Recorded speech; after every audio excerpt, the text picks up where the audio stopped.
आपको पता है चाणक्य जो इतने बड़े नीतिकार थे, प्रशासन में अपनी समझदारी से, अपनी बुद्धिमत्ता से फैसले लेते थे, उनके विचारों को देश विदेश में भी जाना गया। वो चाणक्य एक महल में नहीं, मामूली सी झोपड़ी में रहते थे। आप सब जानते हैं चाणक्य राजा चंद्रगुप्त मौर्य के महामंत्री थे। उनके हाथों में शासन प्रशासन चलाने की बागडोर थी, बड़ी जिम्मेदारी थी। एक बार यूनान का राजदूत भारत के भ्रमण पर आया और वो चाणक्य से मिलना चाहता था। उसने चाणक्य के बारे में बहुत कुछ सुन रखा था, उनके फैसलों के बारे में, वो कितने कुशल फैसले लेते हैं और कैसे बुद्धिमत्ता से अपने विचारों से लोगों का दिल जीतते हैं। तो जब वो भारत भ्रमण पर आया तो वो चाणक्य से मिलना चाहता था, उनका रहन सहन देखना चाहता था कि कैसे वो सोचते हैं। तो एक दिन वो गंगा घाट की ओर गए। वहाँ पर ऊंचा लंबा व्यक्तित्व, दृढ़ व्यक्तित्व वाला जो एक व्यक्ति था वो नहा रहा था। तो उस यूनान के राजदूत ने उस व्यक्ति से पूछा, क्या आप जानते हैं चाणक्य कहाँ रहते हैं? तो जो व्यक्ति नहा रहा था उसने कहा कि वो सामने झोपड़ी देख रहे हैं आप, वहाँ रहते हैं चाणक्य, आप वहाँ जा सकते हैं, उनसे मिल सकते हैं। वो यूनान का राजदूत, उसे विश्वास नहीं हुआ, वो आश्चर्य में रह गया कि ये एरिया ऐसा है जो झोपड़ी झोपड़ी दिख रहा है और इतना बड़ा राज्य का महामंत्री एक झोपड़ी में रहता है। उसके आश्चर्य का ठिकाना नहीं था। वो जल्दी जल्दी भागते हुए उस झोपड़ी की तरफ गया। टूटा फूटा दरवाजा झोपड़ी का, उस दरवाजे को ठकठकाया और लेकिन कोई था नहीं। अंदर तरफ गया तो उसको लगा कि जो गंगा घाट पर वो व्यक्ति मिला है, शायद वो उस व्यक्ति ने इनके साथ मजाक किया है। जैसे ही वो पीछे मुड़े तो व्यक्ति उनके सामने खड़ा था। तो यूनान के राजदूत ने पूछ लिया कि तुम तो कह रहे थे कि चाणक्य यहाँ रहते हैं, लेकिन यहाँ तो कोई नहीं है।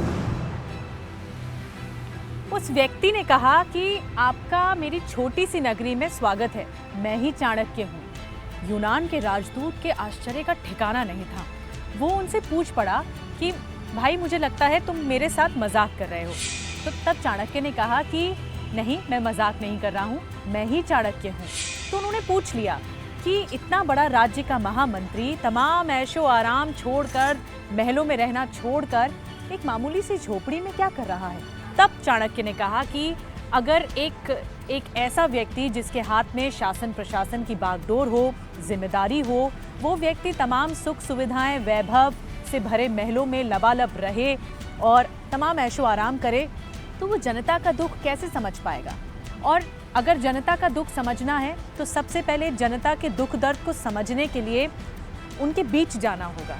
और मैं शायद इन झोपड़ी में रहकर ही जनता का दुख दर्द बेहतर तरीके से समझ पाऊंगा। तब यूनान के राजदूत को लगा कि बात पते की है। उन्हें उनके विचारों ने, चाणक्य के विचारों ने यूनान के राजदूत को झकझोर कर रख दिया।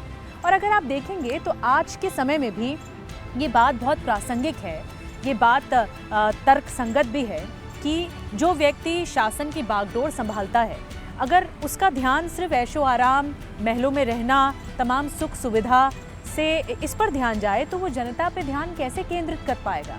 यही बात चाणक्य की आज के वर्तमान समय में भी बहुत तर्कसंगत लगती है कि जनता की जो सेवा करना है वो सर्वोपरि है।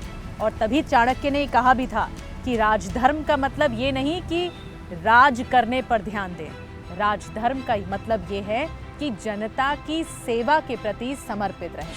तो अगले हफ्ते फिर मुलाकात होगी नए किस्से कहानियों के साथ। तब तक के लिए मुझे इजाजत दीजिए। शनिवार तक का इंतजार कीजिए, एक नई कहानी आपके सामने होगी। नमस्कार।